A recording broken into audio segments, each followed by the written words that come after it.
Assalamualaikum warahmatullahi wabarakatuh. Nah, kembali lagi ya. Di video pembelajaran kali ini Pak Awad akan menjelaskan tentang sel tumbuhan atau plant cell ya.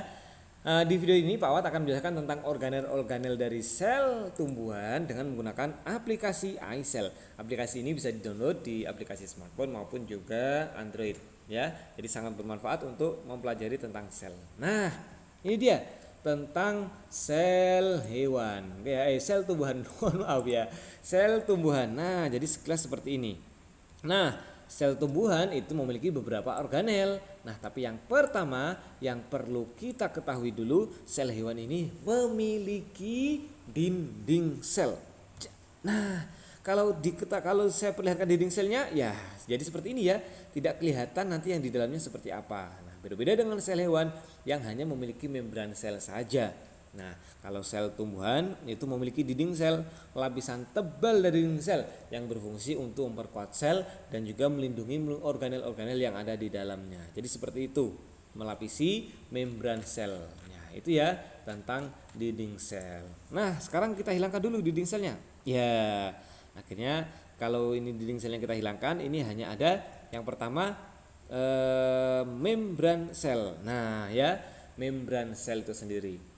Nah, fungsi dari membran sel itu adalah mengatur masuk keluarnya zat ya. Jadi zatnya biar bisa masuk keluar itu menggunakan membran sel, dan juga dia membungkus cairan yang ada di dalam sel tumbuhan, yakni adalah sitoplasma ya, cairan yang ada di dalam sel seperti itu. Kita lanjutkan ke inti selnya. Wah, ini mana? Ini dia. Nah, nukleus atau inti sel ya. Nukleus ini berfungsi untuk tempat beradanya DNA atau informasi genetik dari sel itu ya, dan juga pusat fungsi kerja selnya, inti sel di sini ya. Di dalam nukleus nanti ada bulatan hitam ini ya, yang namanya adalah nukleolus ya, atau anak inti sel. Nukleolus nanti berfungsi untuk membuat ribosom. Gimana ribosom nanti? Fungsinya adalah untuk sintesis protein, gitu ya.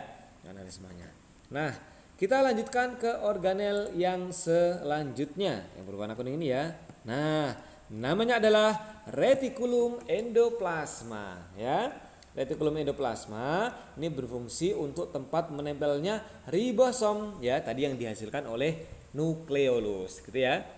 Jadi kalau di sini ada yang berwarna hitam-hitam ini, itu adalah ribosom menempel pada retikulum endoplasma. Nah, kalau kita lihat juga ada ini bagian retikulum endoplasma yang ditempeli ribosom, ada juga yang tidak. Nah, retikulum endoplasma yang ditempeli ribosom itu disebut sebagai RE kasar, dan untuk retikulum endoplasma yang tidak ditempeli ribosom itu disebut RE halus, gitu ya. Jadi itulah RE atau retikulum endoplasma. Sekarang kita lanjut ke organel yang selanjutnya, yakni adalah peroksisom ya. Peroksisom ini berfungsi untuk menghasilkan enzim untuk kebutuhan sel. Enzimnya nanti digunakan untuk menghasilkan energi, itu ya fungsi dari peroksisom. Nah, selanjutnya kita ke organel selanjutnya nih, ada yang namanya adalah lisosom ya.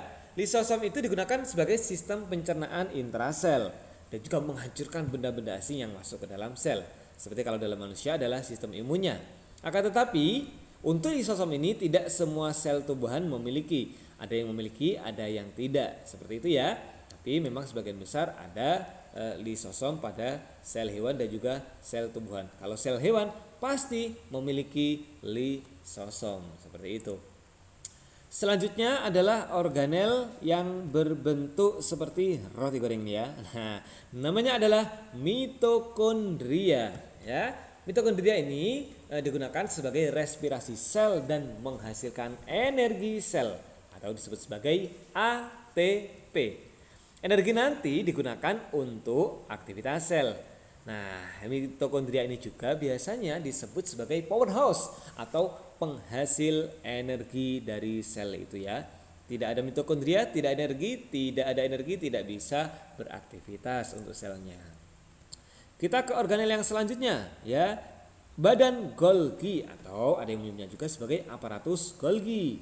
Nah, badan Golgi ini berfungsi untuk menghasilkan vesikel atau bola-bola kecil. Nah, ini ya. Jadi seperti ini yang saya berikan ini adalah contoh dari vesikel. Bentuknya kecil dan dia adalah potongan dari badan Golgi. Nah, vesikel nanti digunakan untuk memodifikasi, mewadahi, dan juga mendistribusikan protein. Nah, sebagai sumber-sumber packing energi yang ada dalam sel itu ya. Nah, kita selanjutnya ke organel yang selanjutnya. Nah, ini dia. Kloroplas ya, atau ada yang menyebutnya sebagai plastida juga. Nah, kloroplas ini berfungsi untuk proses fotosintesis ya. Dia berfungsi untuk proses fotosintesis. Jadi kloroplas ini hanya ada di sel tumbuhan saja ya. Kloroplas hanya ada di sel tumbuhan saja. Itu ya. Jadi seperti itu untuk fungsi dari kloroplas ini. Nah, ada juga kloroplas ini yang menyebutnya sebagai plastida. Seperti itu ya. Nah, selanjutnya organel yang terakhir dari sel tumbuhan adalah vakuola. Ya, ini organel yang paling besar ini ya. Jadi seperti bata ini ya, yang sangat besar sekali ya, hampir memenuhi sel tumbuhan semuanya ini ya. Nah, ini namanya adalah vakuola. Fungsi dari vakuola ini adalah tempat untuk menyimpan cadangan makanan pada sel tumbuhan gitu ya.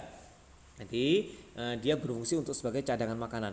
Kenapa ada cadangan makanan? Nah, karena sel tumbuhan itu adalah sel yang bisa menghasilkan makanan sendiri. Jadi tidak mengambil makanan dari luar seperti sel hewan. Nah, sel tumbuhan ini karena memiliki plastida atau kloroplas ini ya, maka dia bisa menghasilkan makanan sendiri. Nah, dari makanan yang disimpan tadi itu, nah nanti makanan yang sudah dibuat tadi dengan menggunakan kloroplas ini nanti akan disimpan di vakuola. Nah, itu ya sel tumbuhan. Nah, jadi setiap tumbuhan yang ada di kita ya, ada yang Anda temukan di sekitar, pasti nanti bentuknya seperti ini. Oke ya, semoga menjadi keterangan bermanfaat dan video pembelajaran yang luar biasa untuk Anda semuanya dalam mempelajari sel tumbuhan. Terima kasih. Assalamualaikum warahmatullahi wabarakatuh.